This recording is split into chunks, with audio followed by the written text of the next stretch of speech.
এরম করলে হয়? একটু নিয়ে নেন না। কি বিষয়টা, কি সমস্যাটা, কি সমস্যাটা হচ্ছে ক্লাস 5-এ আর ক্লাস 4-এ সরকারি স্কুলে পড়ছে, আর ক্লাস 3-তে যে স্কুলটায় পড়েছিল সেই স্কুলটা সরকারি অনুমতি প্রাপ্ত নয়, এমনি একটা কেজি স্কুল। এক্ষেত্রে কিন্তু ভর্তি নেওয়া যাবে না। এবার আমাকে হাজারবার বললেও কোনো লাভ নেই, কারণ এটা কেন্দ্রীয় সরকারের নীতি, জাতীয় শিক্ষানীতি অনুসারে জওহর নবোদয় বিদ্যালয়ে ভর্তি করতে গেলে তৃতীয়, চতুর্থ, পঞ্চম শ্রেণী তাকে সরকারি স্কুল বা সরকার অনুমোদিত স্কুলে পড়ে আসতে হবে, এবং 3, 4, 5 পরপর পাশ করে উঠতে হবে। কোনো ক্লাসে 2 বছর থাকলে চলবে না। তাহলে 3, 4, 5 সরকারি বা সরকারি অনুমোদিত স্কুল এবং পরপর পাশ করে উঠতে হবে, বয়স সীমার মধ্যে থাকতে হবে, তাহলে পরীক্ষায় বসতে পারবে।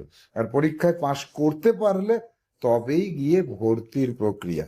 আমি এখানে কেউ নই। আমার ভিডিও দেখে মনে করছেন স্কুলটা আমার। স্কুলটা আমার নয়, বা এরকম আপনাকে কেউ বুঝিয়েছে।